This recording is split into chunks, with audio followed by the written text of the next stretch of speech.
la HJCK en el Cartagena Festival de Música.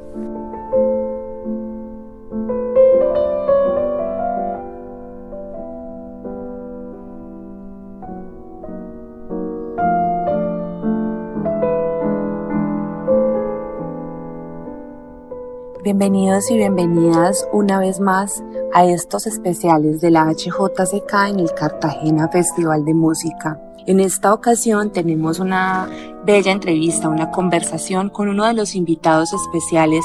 Hablo del pianista Peter Jablonski. En esta charla estuvimos mi compañera y colega de la amiga y hermana emisora HJUT, Carolina Conti, y yo hablando sobre la vida y el recorrido profesional de Jablonski. Él fue descrito por la revista Gramophone como un pianista en plena flor de su arte maduro e imaginativo. Está entre los pianistas más destacados de su generación y ha actuado con más de 150 orquestas. Ha dado más de 2.000 conciertos y ha participado en 30 giras por Japón. Jablonski fue descubierto nada más y nada menos que por Abbado y Ashkenazi y contratado por Decca a los 17 años. Ha actuado, colaborado y grabado con muchas de las orquestas y directores más importantes del mundo. Graba en exclusiva para el sello Ondine con lanzamientos recientes que incluyen las mazurcas completas de Frédéric Chopin.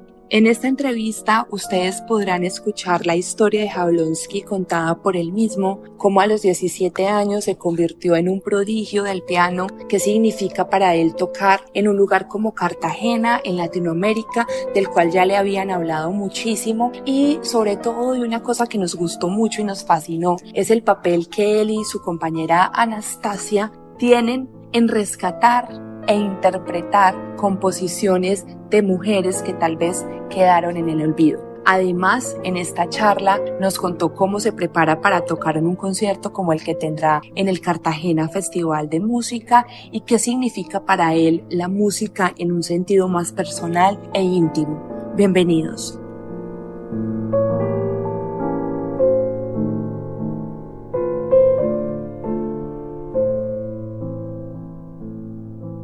Thank you so much. Nice to be here.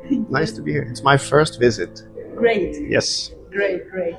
I wanted to start for you to tell us about two people that were very important to you, that were Vladimir Ashkenazi and Yes. Claudio Abbado. Yes. Because I think it's Yes. something really Two big figures. Yes. So how is your relationship? Well, I was very lucky when I was already quite young. You know, the problem for most musicians is when you finish your education, then what you're going to do, you know. And especially as a pianist, we can't go and sit in an orchestra, you know. There are many jobs for orchestra, but for pianists, what are you going to do? So I was in my last year of studies at the Royal College of Music in London, and together with a friend of mine, we sent the mail to go to the Tchaikovsky competition. This was in 1990. But at the same time, had a small agent in Switzerland. It wasn't really an agent. It was more of a kind of a family friend who lived in Switzerland who wanted to help a little bit. The thing is, he lived in a village called Meggen, a few houses away from Vladimir Ashkenazi, in the same village. And he brought a tape of my playing and gave to Ashkenazi. And he thought, that's it, we're never going to hear anything. But Ashkenazi called him back and said, I would like to hear the boy.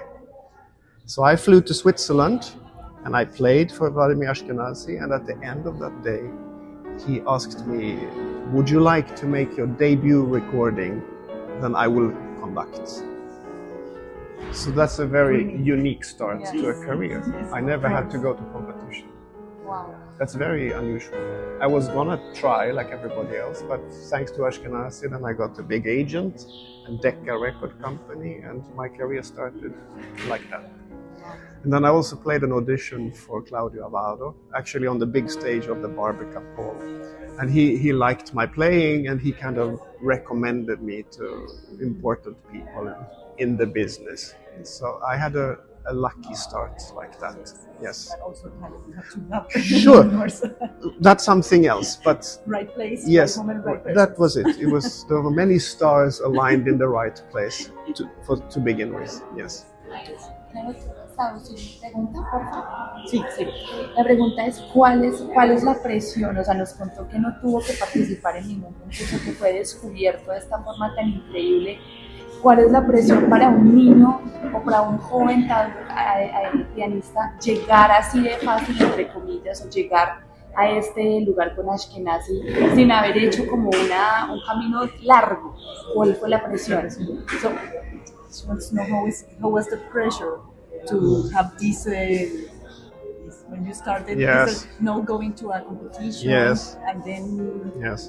Of course, when you are young, you're full of confidence, maybe arrogance, I don't know, but you don't think so much. Oh, what about maybe? You just, yes, you go for it. But I do remember my first recording with Ashkenazi, Decca, and I arrived at the hall and in the limousine, because Decca pick you, I'm 19 years old. Oh my God. And I drive down and I see one bus says RPO, Royal Philharmonic Orchestra, and the other bus says Decca. And I'm like, oh, it's for me. It's an incredible feeling. Of course you're nervous, but Maestro Ashkenazi, he was so friendly and so open and so professional. We went through the score immediately to her. He said, oh, it's going to be great. Oh, don't worry. They will love you. It's going to be fantastic. He's so encouraging. So you relax, and it went well. Yes, but of course, the pressure is you have to deliver. Yes, you can't just show up. Yes, sure. He's really nice. I once had the opportunity to interview him in Bogota. He was really, really so friendly, huh? Yes, so friendly, so fatherly. So, yes. Nice. Yeah. Okay, let's talk about the repertoire that you are going to play here, because it's something that is quite new for us. Unusual. It's unusual, so it's. I think it's unusual for most of us, actually. Yes. I mean, one of the nice things with a theme like this, also for us, is that it's very easy for musicians, and I say again, especially pianists, to get stuck in standard repertoire. Mm-hmm. We have so much standard repertoire, so much fantastic music. Yes. Bach, Beethoven, Mozart, Chopin. You could spend your life just with Beethoven, really, or just Chopin, or Liszt. It would be so easy just to play the same composers. So it's not so often, and not so many of us that look in the corners of the repertoire that is not so famous. And then there are corners that are even further away, like even music like I'm playing here, I didn't know myself before the festival. Asked. Of course I know Grieg, some of them, Sibelius and stuff. I know of Gunnar de Frumery, of course, but I didn't know how good. This is the problem, because performers don't program these things. They think maybe the audience will not come if they don't know the composer, there's not going to be success, they are Rachmaninoff, Tchaikovsky, it's going to be the same. But there's so much good music that people don't know about. And I think it's nice for an audience. Of course, you can give them Waldstein Sonata or Chopin Sonata, but then give them something completely new and different as well. I think it's a very interesting, for me also very interesting experience to play. Even tomorrow, day after tomorrow, I'm playing Piano Sonata by Edvard Grieg. Yes, Grieg is very famous, but how many of you know Piano Sonata by Edvard Grieg? Probably not so many. Maybe some lyric pieces or piano concerto or Peer Gynt suite, but Piano Sonata, he was 22 years old, he was in love with his wife, he was starting his career, was starting to go, okay, it's a romantic, big piece. People never play. And this is Grieg Piano Sonata. So when you think of Larsson or de Frumery or Nyström, people have never heard of these composers. But they wrote fantastic music. Many of them studied in Paris with Gunnar de Frumery. He studied with Cortot, piano playing in Paris. I didn't know myself. And I'm Swedish. Yeah. So, we're guilty like that, audiences, and we try to stick to what we know. But I think it's important to... Yes. How is your process for these pieces, your preparation for these pieces? Well, you start practicing. You start learning them, and then either you have a personal connection with this music or you don't. You know, and when you're a professional musician, and if you're asked to play something and you accept, then you do it. You know, some of the pieces that I play, I love very much. Some of them I don't love so much, but I understand what the composer is coming from, and you will try to do your best. You know, you can't always love everything that you play. It doesn't work like that, but you will find a way. But I think most of these things are going to be a very positive surprise for the audience. Very positive surprise. What represents for you to be here? In Cartagena, it's super interesting. Your first time? First time to Colombia. Yeah, I've heard so much about it, and I have friends who have been here.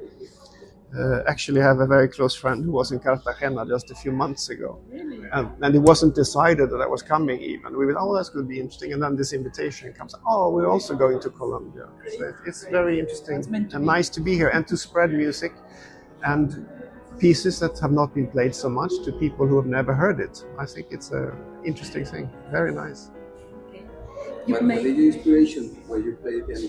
My inspiration?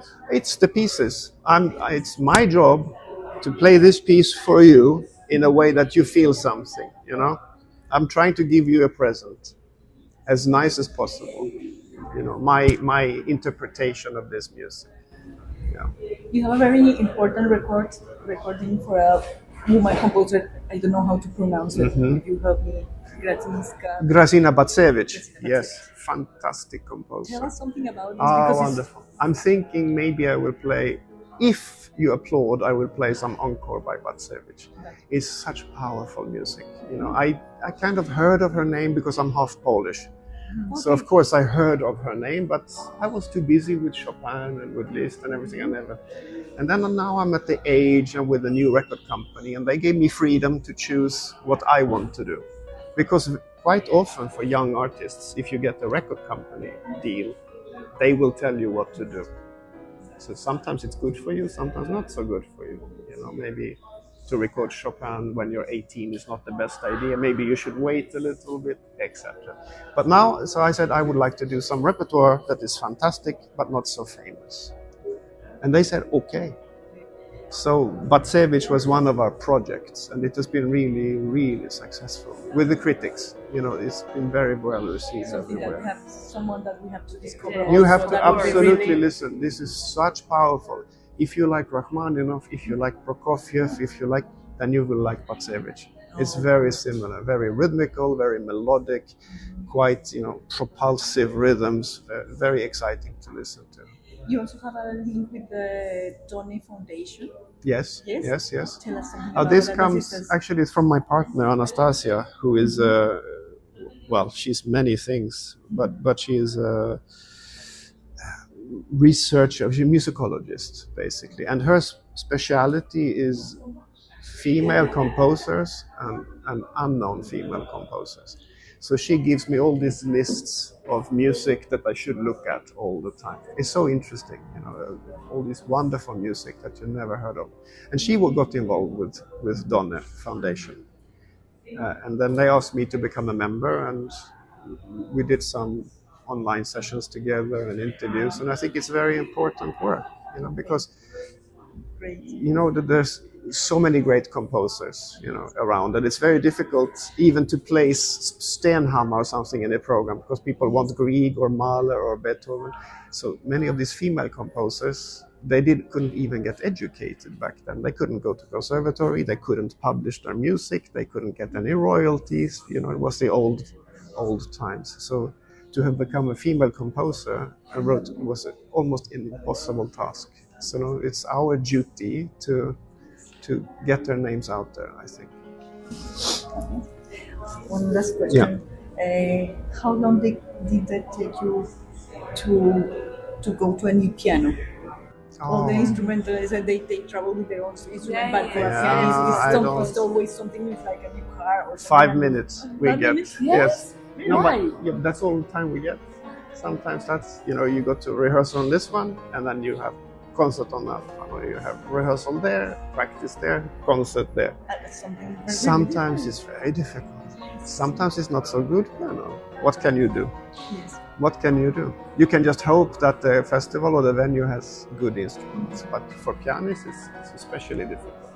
Everybody else has their own instrument. Yeah, you know? exactly. That is why So, I ask you. For some things, maybe this is very easy on this piano and very difficult on the next one. But your muscles is already used to this one, and you can, didn't work so much, and people think, but what?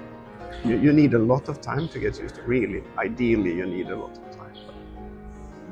Fantastic. Not yes. Thank you very much. Thank you very much. Pleasure. Thank you so much.